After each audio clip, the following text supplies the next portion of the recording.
하나님의 은혜와 평강이 오늘도 저와 여러분 가운데 가득 넘치길 바랍니다. 구역마다 힘이 넘치고 은혜가 넘치고 또 하나님의 축복이 가득하기를 바랍니다. 우리가 오늘부터 전도에 대해서 배울 겁니다. 전도는 왜 해야 하는지, 전도가 우리에게 주는 유익은 무엇인지, 전도하는 전도자의 마음은 어떠해야 되는지, 전도자가 받는 상급은 어떠한지에 대해서 함께 공부하게 될 겁니다. 전도에 대한 말씀을 통해 잃어버린 그 전도자의 사명이 회복이 되고 또 저와 여러분을 통해 많은 사람들이 위로와 소망을 얻게 되기를 간절히 바랍니다. 복의 근원으로 부르신 대로 축복의 통로로 세우신 대로 살아가는 저와 여러분 되기를 주님의 이름으로 축복합니다. 깊은 웅덩이가 있었는데 나무가 사이에 있고 그런 구덩이에 두 사람이 똑같이 쏙 빠져버렸다고 합니다. 이 두 사람이 하나님께 기도를 드렸어요. 하나님, 우리를 살려주세요. 그랬더니 번개가 치더래요. 그래가지고 나무가 쪼개져서 양쪽으로 똑같이 나무가 한 덩이씩 떨어졌습니다. 근데 여러분 보시기에 오른편에 있는 사람은 아이고 죽을 뻔했네. 하나님 살려달라고 기도했더니 왜 나를 죽이려고 하십니까? 하고 손가락질을 하늘을 향해 하면서 하나님을 원망을 합니다. 왼쪽에 있는 사람도 나무가 떨어져서 깜짝 놀래서 아이고 죽을 뻔했네 했지만 이거를 가지고 사다리를 만들어야 되겠구나 하고 사다리를 만들어서 올라왔습니다. 여러분은 어느 편에 가까우신 것 같으십니까? 기도를 했어요. 하나님이 꼭 내 맘대로 기도에 응답을 해주시진 않잖아요. 어쨌든 하나님은 선하십니다. 선하게 우리에게 응답하십니다. 그런데 오른편처럼 반응합니까? 왼편처럼 반응을 합니까? 어려운 질문을 제가 하고 있지요. 아마도 우리의 모습은 사실 오른편과 가까울 때가 많을지 모르겠습니다. 아무리 좋은 것을 주어도 알아듣지 못하고 하나님 앞에 원망하고 불평하는 습관이 우리에게 있음을 우리는 알고 있습니다. 오늘 말씀의 제자들도 비슷한 모습이었습니다. 우리 14절 한번 읽어보겠습니다. 그 후에 11 제자가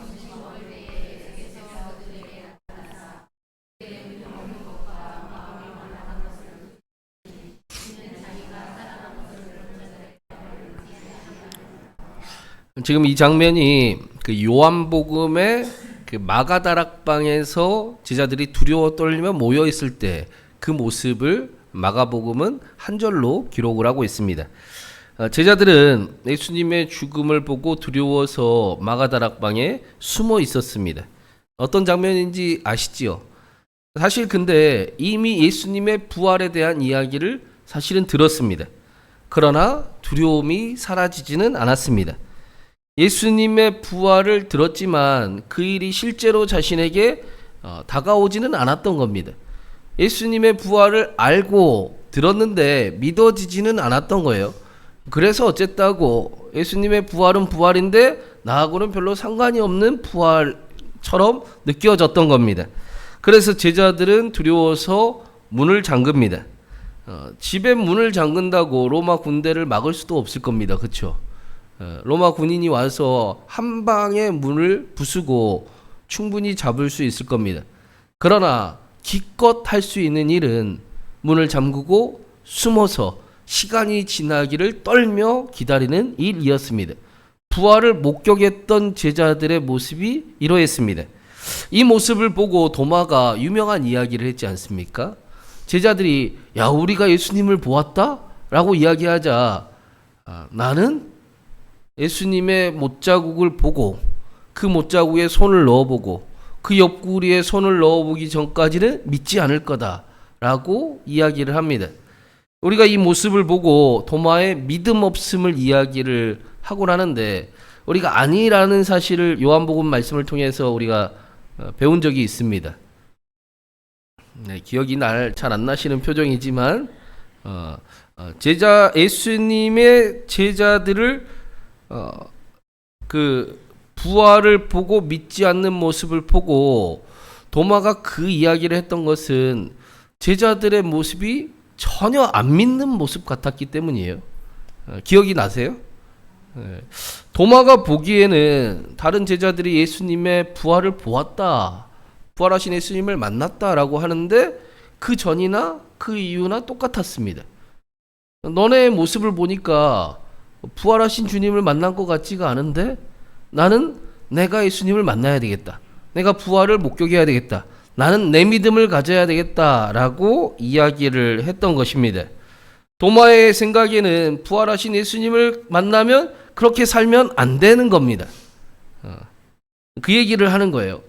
여러분, 우리가 전도할 때 우리가 아무리 예수님을 믿으세요, 예수님 믿고 구원 얻으세요, 구원 받으세요 라고 말을 한다 해도 우리의 표정 하나 관리할 수 없다면 그 일을 받아들이지는 않을 겁니다. 그렇죠?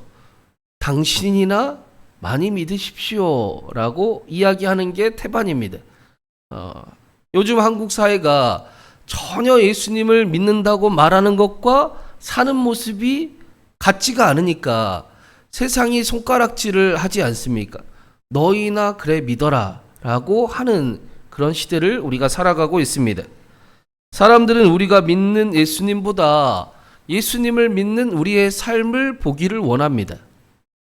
그래, 예수님 믿는 삶이 어떠한지를 우리도 보고 싶다라고 말합니다. 우리의 얼굴과 우리의 말과 우리의 소망이 있는 삶이 바로 우리의 설교가 되는 겁니다. 여러분도 설교를 할 수 있잖아요. 꼭 말로만 하지 않아도 우리의 삶으로 복음을 설교하며 살아갈 수 있습니다. 그걸 전도라고 이야기하는 겁니다. 그런데 우리도 이 사실을 잘 알기 때문에 전도하기를 어려워하기도 합니다. 전도를 두려워합니다. 내가 부족한데 어떻게 전도를 해야 하나? 내 삶도 완전하지 않는데 나를 보면 너나 믿어라, 너나 잘 믿어라 하지 않을까? 라고 걱정을 하고, 그래서 전도를 미루고 또 전도를 포기하기도 합니다. 믿음이 좋아지면 해야지 라고 말하기도 합니다. 그런데 그러면 정말 그렇게 해야 하는가? 오늘 말씀에 예수님은 뭐라 하시는가? 우리 15절 16절 같이 읽어보겠습니다. 또 이르시되 너희는 온 천하에 다니며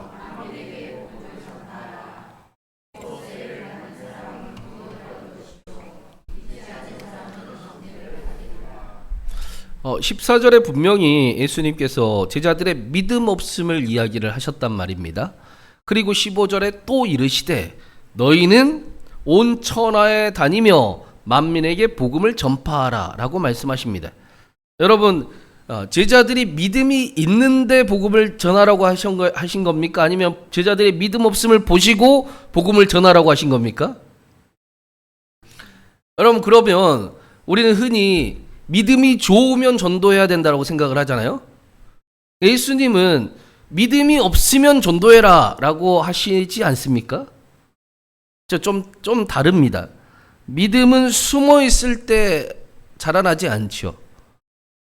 복음을 전해보고 복음으로 삶을 살아보면서 예수님을 경험하는 그 일이 우리에게 믿음의 성숙과 성장이 됩니다.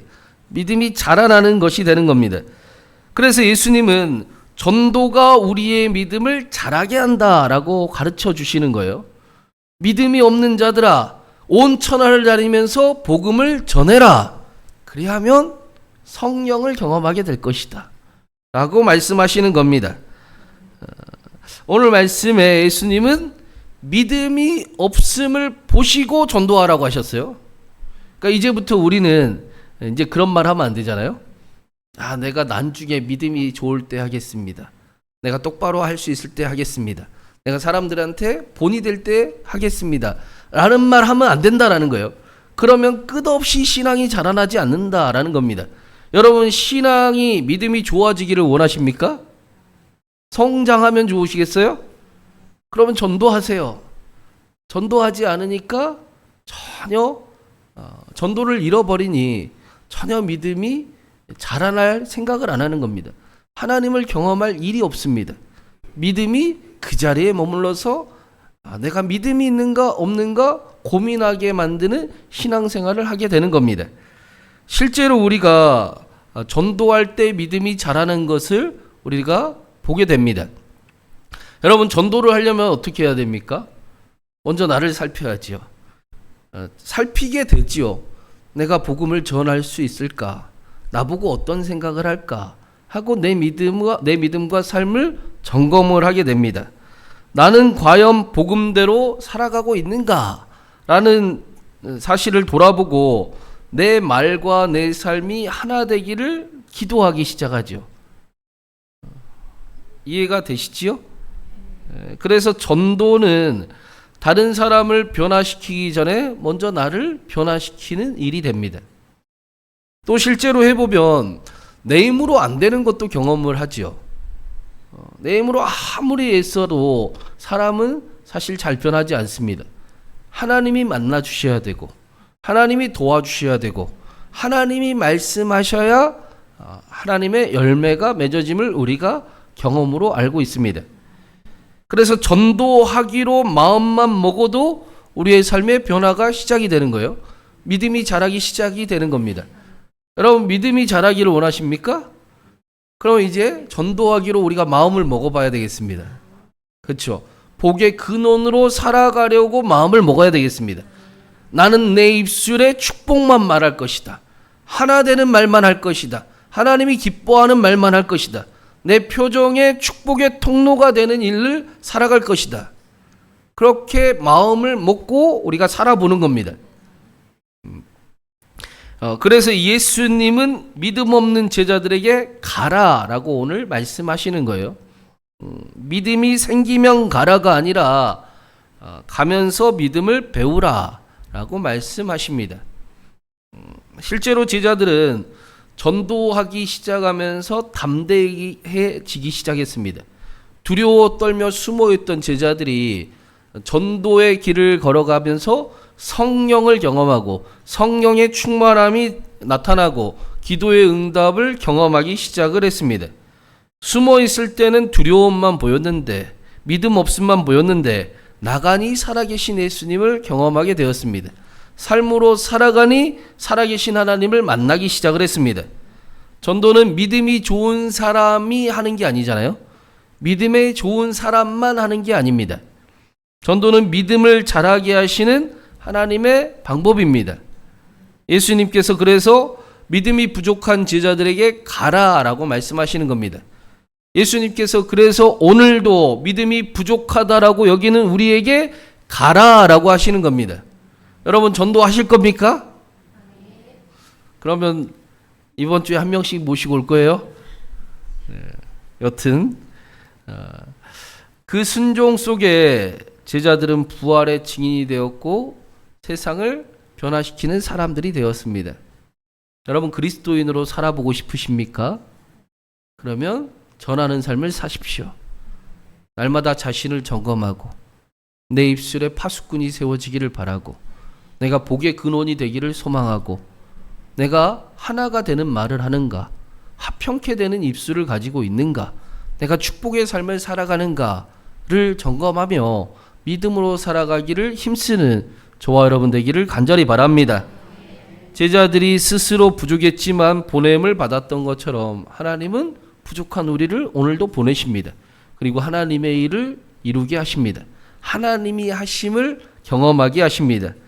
부족한 모습 그대로 순종할 때 하나님은 우리의 연약함까지 복음의 도구가 되게 하십니다. 그 남기원이라는 신학생 이야기를 제가 전해드린 적이 있었어요. 실제로 신학을 공부하는 친구입니다. 원래는 축구 선수가 꿈이었습니다. 꽤 잘했다고 합니다.